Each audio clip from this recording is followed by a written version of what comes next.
So this is the week where the wagons are circling to protect the big man from himself, despite the pundits and polls saying otherwise. From his brain.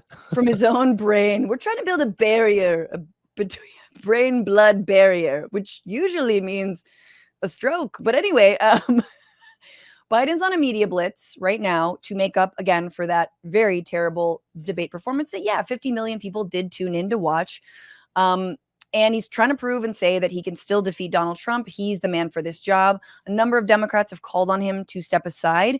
They're kind of a hodgepodge of randos, John. Like, none of them are squad members. We'll get to them in a second. They're kind of like folks you never really hear about.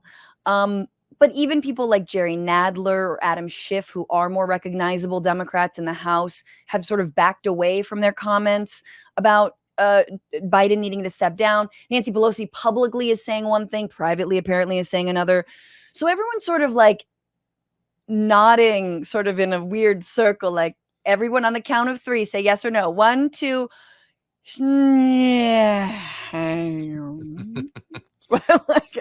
like, can we just do like blind media interviews where no one can see what the other people say? But anyway, so part of this media blitz is obviously George Stephanopoulos. So Biden sat down with him, unedited, John, not live, but unedited. And he tried to prove that he could win this thing. And there were just some concerning moments.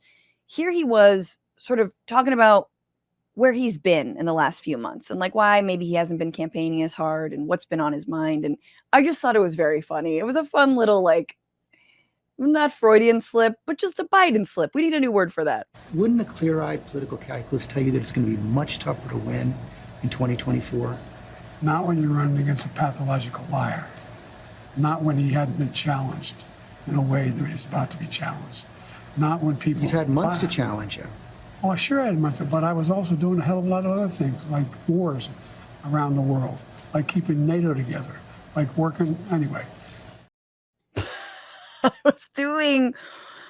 was doing wars around the world. That doesn't sound good. It just sounds... It's keeping NATO together. Is NATO falling apart? And also just like, don't make us think of Gaza. Don't remind us of war. Nobody likes wars. Americans do not like wars. Left, right, Republican, Democrat, don't like them.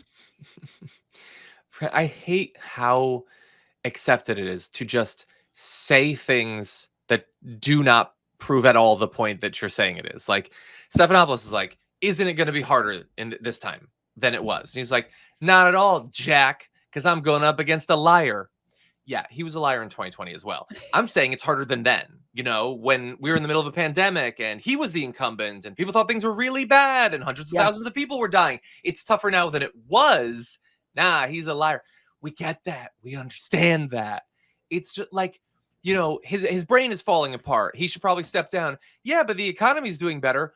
Okay, that's fine. And that will be true if Harris takes over. That will be true if Newsom takes over. They just keep saying things that don't prove the point that that they imply that it does. Bop, bop, bop is all I hear from you, John. You know what? Nothing can stop Joe Biden from dropping out of this race except for maybe divine intervention. If you can be convinced that you cannot defeat Donald Trump, will you stand down? It depends if the Lord Almighty comes down and tells me that, I might do that. If the Lord Almighty, John, let's do it. I figure we need dry ice. We need some like really nice old like 1920s linens with like, just like nice lace. I'm trying to think of like in what form would the Lord appear to Joe Biden? Maybe the dog starts to talk. That would be fun. Yeah, he stops biting people and he starts talking. He starts getting real. You know why I bite, right? Yeah, look, one way to see the Lord Almighty thing is, dear God, the fact that, again, evidence doesn't matter to you is deeply worrying. But if someone is going to be able to pull one over and convince someone that they're secretly the creator of everything, Biden's probably more susceptible to that than a lot of people these days. So maybe we have a chance. This is true. I mean, look, weirder things have happened. Mitch McConnell saw the devil Joe Biden can see the goddamn Lord. All right. And then I think the most disturbing from this interview, without a doubt, John, especially in the time that Democrats are all saying this is an existential election for our democracy. And, we have to all band together. Don't ask questions. Put your head down. Shut up, because we are trying to defeat fascism. This is how Biden sees what would happen if he actually lost in November.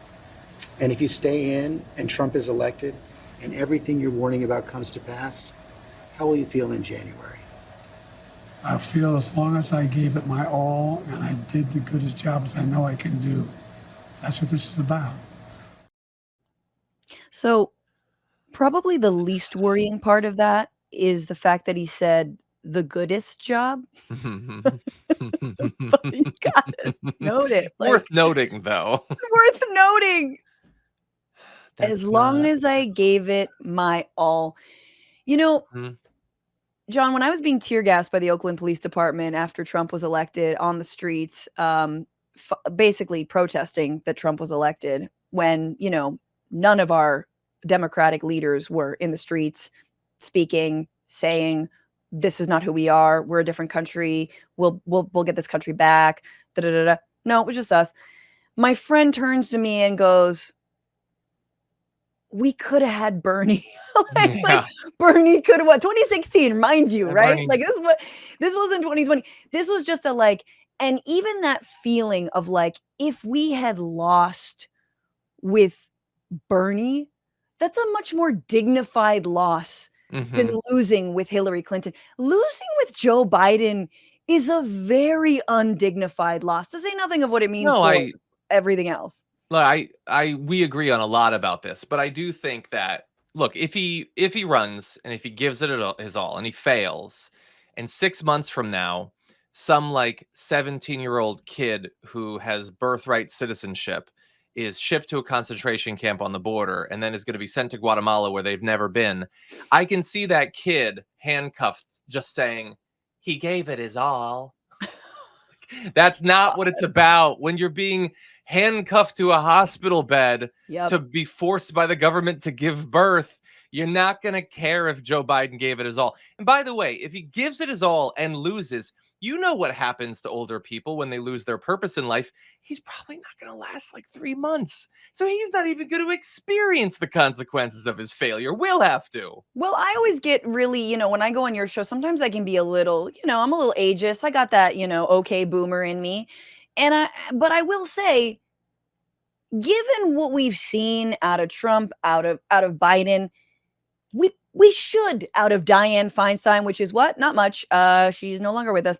We probably should have some age caps. It does matter whether or not you and your family will experience the effects of the policies that you're implementing at this very moment.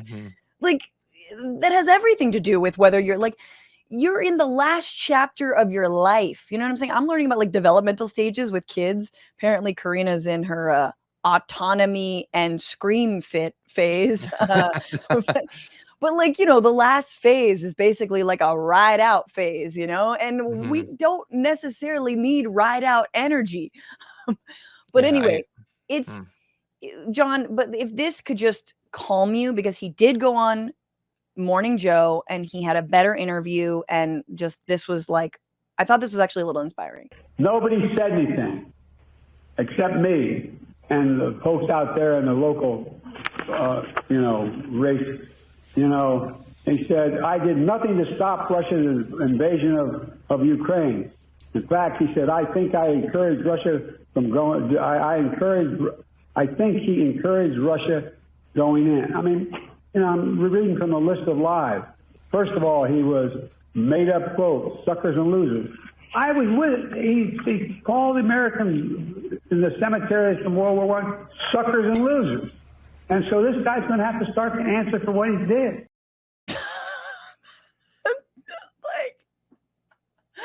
This is like when, because Scarborough and Brzezinski are so on board with Joe. This is like when you are oh, my dog does this really tight trick. Come here, look the way it can sit and it can play dead. And you're do the trick.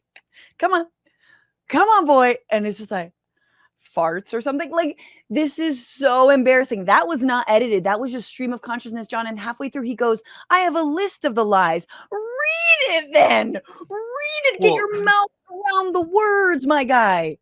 Read it because that would be better than what you're doing, but also don't read it because that's not the solution to our problem. Yes, he said suckers and losers, and it's really bad. We covered it. And yes, he lied and all this.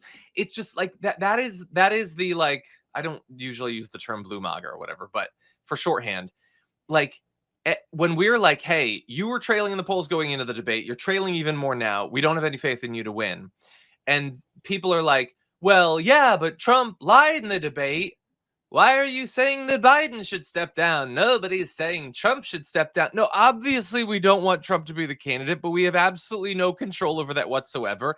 And we should be able to have a higher standard for Joe Biden than for Donald Trump. Joe Biden is not supposed to be a monstrous tyrant.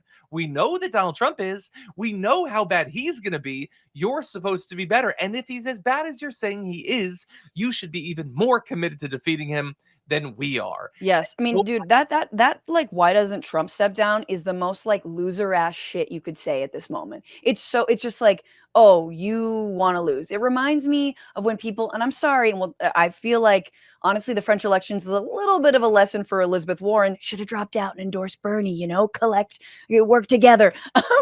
But like, it's very like, she can win if you vote for her. Like, don't patronize me. It's Trump who should drop out. Don't patronize me. Like, of course Trump should drop out. Trump shouldn't be anywhere near politics. He shouldn't be anywhere near children. Like, he shouldn't. We don't know how he like wakes up and breathes every single fucking day. Like, it's a miracle, but that's not the question right now. What's going on, Frantifa? If you haven't already, subscribe to this channel right now. Hit that button. And also, you can become a patron and support the show every single week. Get access to bonus episodes and exclusive merchandise. Patreon.com/Bitchuation Room. Do it.